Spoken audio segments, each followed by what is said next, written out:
ഞാൻ വന്നേക്കുന്നത് നല്ല അടിപൊളിയായിട്ടൊരു ചിക്കൻ ഫ്രൈഡ് റെസിപ്പി ആയിട്ടാണ് കേട്ടോ. വളരെ എളുപ്പത്തിൽ നമുക്ക് തയ്യാറാക്കി എടുക്കാവുന്നതാണ്. അതേസമയം നല്ല ടേസ്റ്റുമാണ് കേട്ടോ. അപ്പോൾ ഒട്ടും സമയം കളയാതെ വേഗം തന്നെ വീഡിയോ പോയി കണ്ടു നോക്കിയാലോ.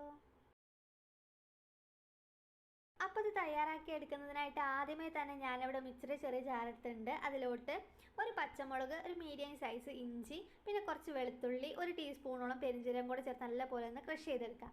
അതിനുശേഷം നമുക്കൊരു വേറൊരു ബൗളിലോട്ട് മാറ്റി കൊടുക്കാം.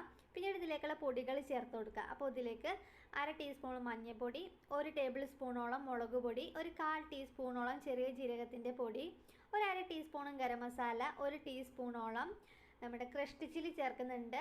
അതിനുശേഷം ഇതിലേക്ക് ആവശ്യത്തിനുള്ള ഉപ്പും കൂടെ ചേർത്തിട്ടുണ്ട്.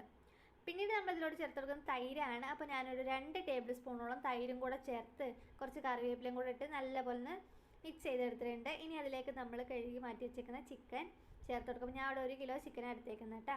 അപ്പോൾ അതും കൂടെ നല്ലപോലെ മിക്സ് ചെയ്തെടുത്തതിന് ശേഷം ഇതിലേക്ക് ഒരു 3 സ്പൂണ് കോൺഫ്ലവറും 1 സ്പൂണ് നമ്മുടെ അരിപ്പൊടിയും കൂടെ ചേർത്ത് നമുക്ക് നല്ലപോലെ മിക്സ് ചെയ്തിട്ട് ഒരു അരമണിക്കൂർ റെസ്റ്റ് ആയിട്ട് മാറ്റി വയ്ക്കാം.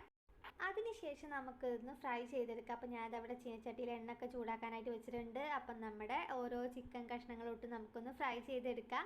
അപ്പോൾ ആദ്യം ഹൈ ഫ്ലെയിമിൽ വെച്ചിട്ട് ഒരു മീഡിയം ഫ്ലെയിമിൽ വെച്ചിട്ട് ഫ്രൈ ചെയ്തെടുക്കുക. അപ്പോൾ ഉള്ളൊക്കെ നല്ല പോലെ വെന്ത് വരും കേട്ടോ.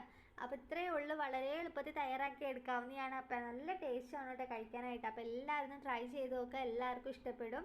അപ്പോൾ നമ്മുടെ വീഡിയോ ഇഷ്ടമായ ഒന്ന് ലൈക്ക് ചെയ്യാനും നമ്മുടെ ചാനൽ സബ്സ്ക്രൈബ് ചെയ്ത് സപ്പോർട്ട് ചെയ്യാനൊന്നും മറക്കരുത്. അതുപോലെ തന്നെ നിങ്ങൾക്ക് വീഡിയോ ഇഷ്ടമായ നിങ്ങളുടെ ഫ്രണ്ട്സിനും ഫാമിലി റിലേറ്റീവ്സിനും ഒക്കെ ഈ ഒരു വീഡിയോ ഷെയർ ചെയ്ത് കൊടുക്കണം കേട്ടോ.